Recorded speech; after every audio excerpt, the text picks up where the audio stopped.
Hi everyone and welcome to this new video. In this video I want to discuss what is exactly Base64.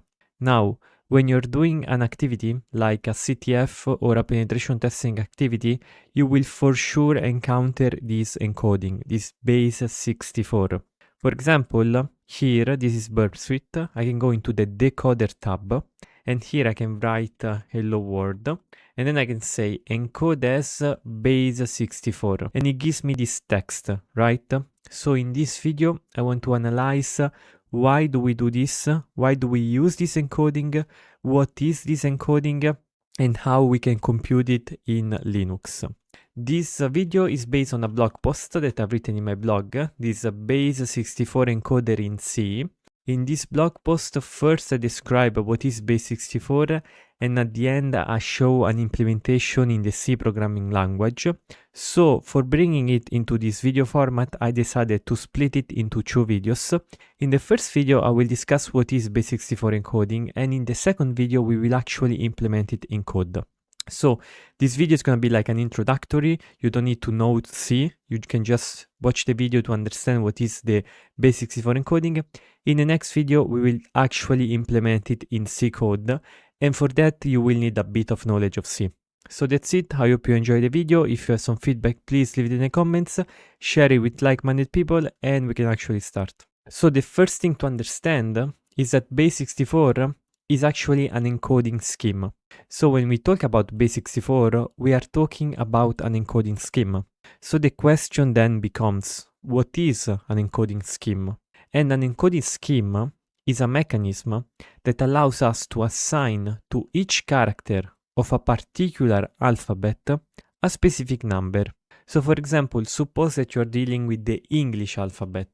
So you have letters going from A, B, C, D, E, F, G, etc. until Z, right? So this is like 26 characters, perfect. And what's the idea? An encoding is when we assign to each of those characters a specific number. So how do we do this encoding? Well, we can actually choose how we can do this encoding.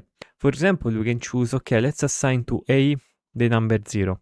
Let's assign to B the number 1. Let's assign to C the number 2, and so on and so forth. Notice that here we're using a specific pattern where to each subsequent letter we assigned the increment of the previous number. So if A was assigned to 0, then B, since B comes after A, it will be the number that comes after 0, which is 1. Now this is a specific rule, but we could have also done something like to A I assign 25, to B I assign 2. Like technically speaking, an encoding is any mapping between character and numbers. Of course, if we do that encoding in a smart way, we can like make our life easier when we have to travel between character and number. So this is why typically encodings are done like this. So with an encoding, we can transform characters into numbers, and then we can memorize those numbers as a sequence of bits. Because computer allows us to represent a number as a sequences of bits. So for example, this could be like 000000000. So that's 8 bits, so that's 1 byte. This can be 00000 with 1 at the end. This can be 00010. So the idea is, from the character I assign a number, which is still abstract, right? But then the number I memorize into the computer memory. And in turn, this means that an encoding is the abstraction needed to make our computers deal with characters. Because natively, our computers, they just know how to memorize sequences of bits, right? But here I'm recording a text screen, an Emacs buffer, with characters, like you see characters here. Why? Because actually the Emacs process reads the underlying bits, proceeds with the proper encoding, so it transforms, okay, this bit is number 0, which is the encoding of A, and then renders to the screen that particular character. So this is how we're able to capture characters into a computer's memory. So this means that to specify an encoding, any sort of text encoding, we need to specify two things. The alphabet that we are using, which is the set of characters that we want to take into consideration, which could be, for example, the character of the English language, A, B, C, D, and so on and so forth, and also the mapping between the characters in the alphabet and the associated numbers. Because as we said, an encoding is a mapping between characters and numbers. So I can say, I want to encode the English alphabet. Perfect, I have 26 symbols from A to Z. To each of those symbols, I have to assign a specific number, and that's an encoding. Now, specifically, Base64 has been standardized into a so-called RFC.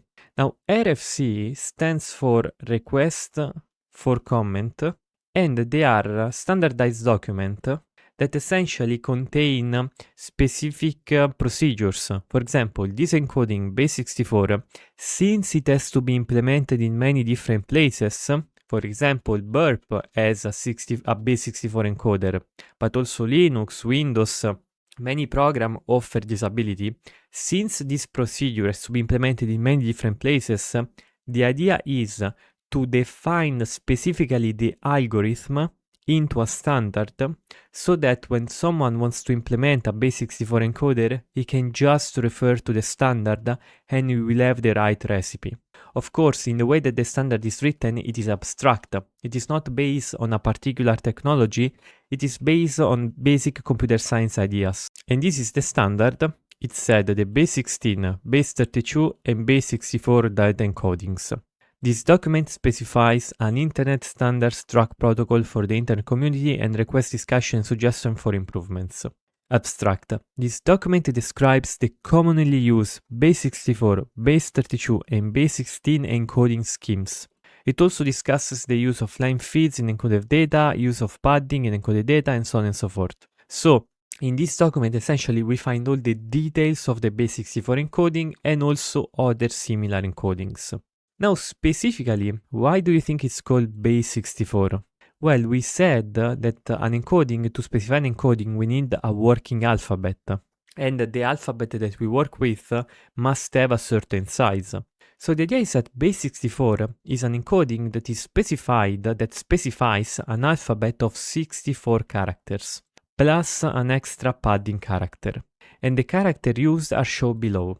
So they are the 26 characters of the English alphabet in lowercase and uppercase, the 10 digits we use to represent numbers, going from 0 to 9, the plus and slash symbols, and then, if we add this up, this is like 26, this is another 26, so here we have 52, then this is another 10, so we have 62, and then we have 64, and then we have an extra padding character. So this is like 65 technically. I believe that. Let's just do a quick check to make sure. Yeah, that's 65. Perfect. My count was right. So we have 64 plus an extra padding character. Now, the mapping between the characters and number is defined in the standard as follows. So this table was taken from the RFC that I link below, that I link above, and that I will also link in the description. Because remember, to specify an encoding, we need an alphabet, which is this one, but also the mapping between the characters and the numbers. So this mapping is known as follows. Letter A, capital, is mapped to 0, going from Z, which is mapped to 25. So the first 26 numbers, starting from 0, they take up the uppercase English alphabet. Then we have the lowercase English alphabet from 26 to 51. Notice also that the way this encoding is done is that consecutive uppercase letters are mapped to consecutive numbers. After the end of the lowercase alphabet, we find the 10 digits, the 2 symbol plus slash, and then the padding one. So we have a total of 64 characters plus the padding, where the first one is value 0, the last one is value 63, the first one is the character A, and the last one is the character slash. And this table specifies exactly the encoding. So this is the idea. When you see characters like this, these characters are encoding the previous text using this thing. Now, how can we compute a Base64 encoding? Well, for example, in Linux, we have the Base64 binary, which is very handy. We can also use tools like Burp Suite, right, in the decoder tab. However, I don't really like the implementation of this decoder tab. I don't think it's really that helpful. You can use it sometimes, but I feel like the base64 binary is much more common and much more friendly to use once you get used to the terminal. So you can do a simple switch to determine where in your operating system you have your binary, like here. And then we have two operations to discuss. Since we are talking about an encoding scheme, we have essentially two operations, which is the encode operation and the decode operation. Now remember, here we are talking about two layers of representation. We have the characters, and the numbers. Because remember that an encoding is just a mapping between characters and numbers. So when we encode something, we have to imagine that we are going on the lower level. So we are starting from the character level, which is abstract, and we are going into the lower level of numbers. So to encode, we take a bunch of characters and we apply the transformation, the encoding, to obtain the numbers that represents each character. So this is the encoding procedure. The decoding procedure instead goes into the opposite way. We have numbers and we go back to characters. So if we see it as a layers of abstraction, the idea is that when we encode, we are going down. When we decode, we are going up. It's sort of like interpreting like data. So when we interpret data, we are decoding. When we encode data, we are preparing data for transportation, for moving into the network and stuff like that. So how do we do these operations? The idea is that to encode a string, we can use the echo command to print it. So this simply prints it. And then we can use the pipe here. We do pipe base64. And we essentially will compute the encoding of the string that was passed as input to the base64. So in this case, we obtain this string. Notice that the encoded string is made up of the various characters of the base64 algorithm, of the base64 encoding, plus sometimes also equal signs. So they could also happen in the encoding. Also remember that the echo command always adds a new line. So what we are encoding here is not just the bytes for the hello world exclamation mark, but actually there is a new line at the end. So remember that there is this 0a which represents /n. So this is like the first thing. If we want to remove that, we have to do /n. Notice now that with this /n, the 0a does not appear anymore in the output. And so if we encode this in base64, we're gonna have a different string. Notice indeed that the start of the string is the same, but then at the end it changes, because we have changed the characters that we encoded essentially. Before there was the new line, now there is not anymore. So this is the first thing. To decode an already encoded base64 string, instead we do the following. We also use the base64 binary, but we add the option -d to say decode. So the decoding operation, and this is really important, has to be done only on properly encoded base64 string. Why this is the case? Because if we want to go from numbers to characters, we have to make sure that those numbers were created accordingly to the base64 standards. Because technically I can have many different numbers, right? But not all of them will map to proper base64 strings, encoded strings. We can only decode something that was encoded properly with base64. And this actually goes on for any sort of encoding. Like ASCII encoding is another type of encoding, but in this case we're just dealing with base64. So how do we do this? Well, we take the string that was previously encoded and we pass it to base64/t, and we get the following. We get back hello world. If instead we pass the string that we obtain without the /n, so let's so it's this string. So here I have this. It's this one string, because this is the string encoded without the /n at the end. We try to decode that. Let's see what happens. Notice that I do get an hello world here, but at the end I do not have a /n anymore. So up here I have a /n, down here I do not have. So this is really important. And so essentially this is like an easy way where you can just play around with the encodings. Now at this point, before closing the video, I want to ask the following question. Why do we need to do this operation? I mean, why is it even useful to do this base64 encoding? What does it bring to the table? Because notice the following aspect of the base64 encoding. we have encoded a string of 12 characters, hello space word exclamation mark. So there are 12 characters and we obtain an output that is 20 characters. Here instead we are, so like for example, let's do another experiment. If I encode a string with one character, I get a string with 4 characters. If I encode a string with 2 characters, I get a string also with 4 characters. With 3 characters, I get a string of 8 characters. So it seems, and it is actually the case, that when we go into Base64 encoding, we actually increase the space of the string. Why is this? Because the original ASCII characters that we're dealing with have actually 226 possibilities, while the Base64 encoding has only 64. So we have less characters to represent the 256 possible characters of ASCII, and this in turn means that the space used is going to be much larger. I mean, not that much, but it's going to be some factor larger. And there is a specific way we can compute that, but we don't really care about that. The idea is that we use more space. So what do we gain by this? Well, to understand the importance of Base64 and why it is useful, it is useful to remember the difference between normal characters and control characters. Now, control characters are sometimes called non-printable characters or meta characters, depending on the context. What's the idea here? The idea is that, for example, when you use our keyboard, we interact with the terminal, we typically write out the characters that make up the alphabet of our natural language. So like A, B, C, and stuff like that. I mean, this text was generated by me writing out natural characters. Now, these characters are called printable characters because they are directly printed by the programs that process them. So like when I press an A, I get directly an A into the program. Now, alongside the printable characters, however, there are other types of characters which are called control characters.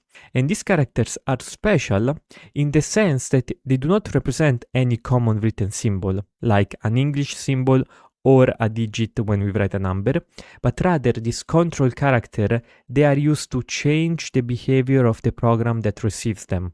Now this can be confusing at first. Let's make a simple example. The simplest example of a control character is the line feed, which in most programming languages is represented with the sequence of characters /n. So like here I just wanted to mention /n. Now the actual byte value of the new line is the hexadecimal byte 0x0a, which in decimal is the number 10. So what's the idea here? Let's say that we want to print out, let's say we write a simple Python script, simple.py. Now in Python, there is the print instruction, right? And we can say hello world. And then we can do Python 3, simple. And we print hello world. However, if we put a /n here, and we execute once again hello world, notice that we did not print any new character in a way. However, we changed the behavior of the program because now the program went into a new line. So it printed a new line. This is called changing the behavior of the program in like a special way, in a control character way. So what's the idea here? Well, the idea is that using Base64, the useful thing is that we can take an arbitrary stream of bytes, which could contain control characters and also normal characters, and we convert them into a sequence that only contains normal characters, so like non-control characters. Because if you remember the way we define Base64, we literally define it with only simple characters like letters, digits, and plus and slash, and an extra padding that is the equal sign. So there are no control characters in this, and this is like extremely useful. This encoding process has to be done without any loss of information about the original sequence of bytes, of course, meaning that we can go into the encoded sequence, the Base64, but then we can also go back by the decoding procedure. So the procedure of encoding does not have to lose any information, because then we have to be able to reconstruct all the information back. Now, to make a final example, suppose that we have a TCP communication. So here I have a NC 11P7777. So this represents a TCP socket listening. And then here I'm going to connect to the socket and send a message like hello world. I send this message into NC localhost 7777. So I received the message hello world, right? Perfect. Now let's try to do it again. But now I want to write a hello world and then I say /n/n/n. And then here I have to add the option -e to make sure that these /n's are interpreted as control characters. So I do this. I have not found because I think I have to remove this /n/n/n. Okay, notice here what happens. Now I received a lot of different new lines. So before there was only one new line here. So I listen. There's just one new line here.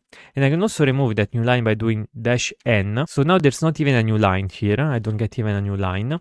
And so now I can just add them after. So I listen and I send with the new lines. So this changes the way that the server programs behaves. It keeps adding new lines, and I don't want that. So what's the idea?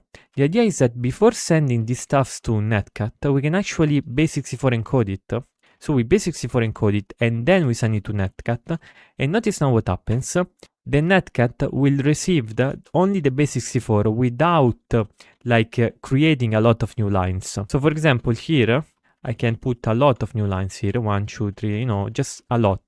But since I base64 everything, here it just received this command. So the useful thing is that when we base64 stuff, we are sure that we will not break the processing of the receiving process, the process that receives the text, because what it's gonna receive is just like normal characters.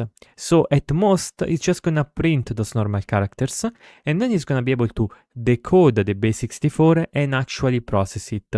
So maybe execute it and things of the sort. And this is why also base64 is used sometimes to evade certain firewalls, certain checks. I mean, it is not really a secure way of protecting data because it is not cryptography. It is a simple, very simple encoding scheme.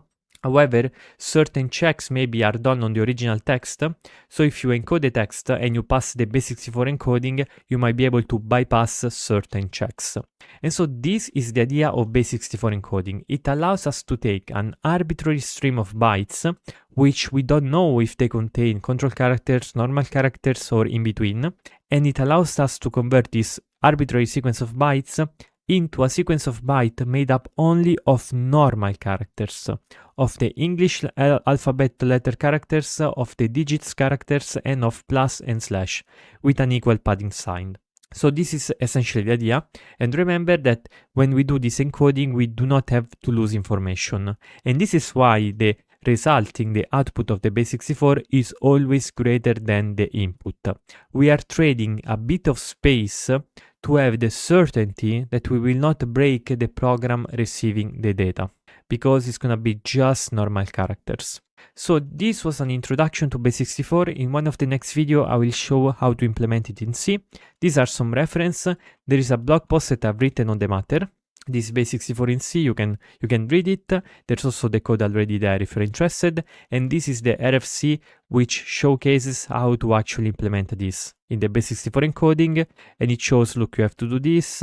And then here there are some notion on like special processing with the padding bytes that this will be covered in the video more detail about the implementation. So I hope the video was interesting. Let me know what you think, and to the next video.